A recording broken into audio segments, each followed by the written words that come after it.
Three Percenters with Eric. Eric, how you doing today? Good, good. What was your take on this? I don't know if you want to call it a debate or I don't know. I wouldn't call it a debate. I'm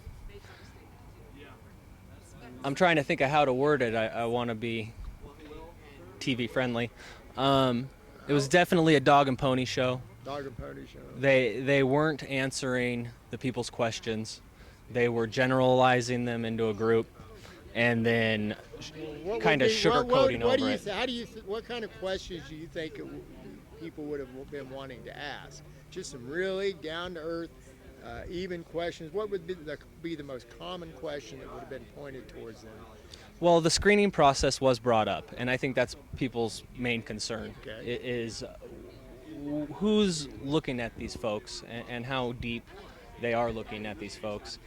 They claim that there's a process in place, but we get from the media and the FBI and the DHS say that there is no way to screen these folks from a failed state like Syria.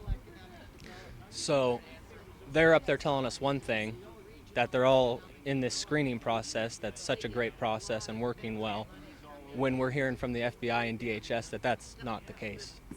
Right, so it sounds to me like it's a little bit of they picked a bias level instead of having a neutral level with that gentleman that was going through I don't remember what his name Yeah, is. he worked for the State Department. We worked for the State Department going through it. Instead of having him being a neutral mediator like a ref between the two sides, they just had a one-sided, here's our questions, here's what you have to say. Oh, okay, you're talking about the TV. The TV guy. Yeah. Channel 7 we exposed, by the way, folks, of bias, back when the election. Check it out on our I remember channel. that. Yeah. So yeah, he worked for the news channel there, and I think they had a plan going in. I think they were going to look at the questions, decide which ones they wanted to answer and which ones they didn't. And I think that's exactly what happened in there. Well, what it is the power of peer pressure, the power of public opinion, and the illusion that you can put out there.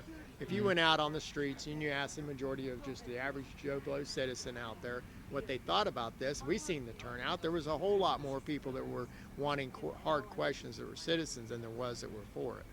But absolutely. But the problem of it is we're sitting there like deers in the headlight going, and it seems like they're more organized. Well, it does. They've got more finances behind them, that's for sure. Everybody on that panel were making money, like the doctor. Oh, didn't he say that? Well, for the last 3 years, we've been making a lot of money. Most of our clients are refugees, but yeah, well, what the just heck? Well, it's all right. They're all making their money. I think there's a lot of money in the refugee program as far as them busing people in.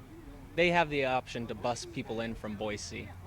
I heard about that. Well, they had to be a little bit more careful because we put a story out there in a report explaining that, and they were like, so I think there was an awful lot of carpooling. A lot of carpool. Well, just the fact that they have that option. There's money backing it somewhere, and not on the opposition side.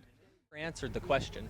They would receive the question, and then they would give their response that was already predetermined. It was already predetermined, obviously. If you can answer a supposed question with a slideshow that you brought, then something's awry.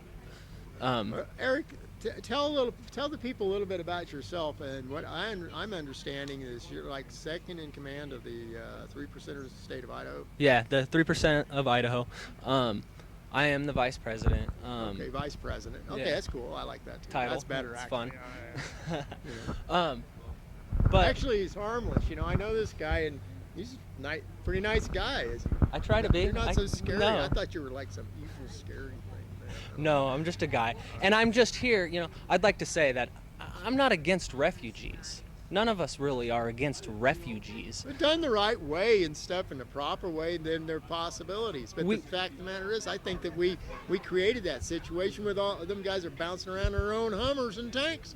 That's the thing, too. I mean, let's not...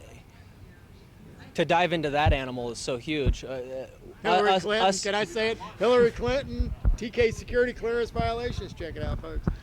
All that stuff aside, which is all true stuff, right. all true stuff, and we funded them and we trained them and they destabilized the country, and here we are with the refugees. It almost seems planned. Hegelian dialectic, I think. It almost seems planned, but What I will say is that I was looking for a reassurance that citizens of Idaho would not be hurt. That is my main concern. All this bleeding heart, loving, humanitarian is great, and I'm all for it. But if one citizen of the state of Idaho is hurt, Here's the this is on them. If I went out to try to find a job today, folks, I'm going to lose it to somebody that gets half of their pay paid for. And why?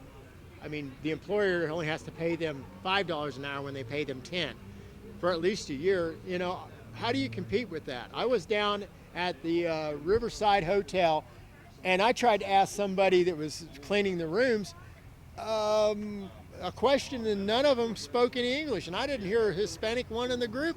No. The problem is we have no jobs. If you need public housing, you can't get it, and there's a 2-year waiting period. And all this money, first, let's take care of our own people. I don't know. I mean, I agree 100%. When they were talking in there about all these things that they're helping the refugees with, I couldn't stop thinking, why are we not helping the veterans? I know some people right now that are living at homeless shelters. I mean, in very uncomfortable conditions, having to listen to somebody's sermon to them for an hour every day in that condition. Just to get the bed. Just to get the bed. And they are on a 2-year waiting list. 2-year waiting list. And they look for a job every day. And they're everywhere.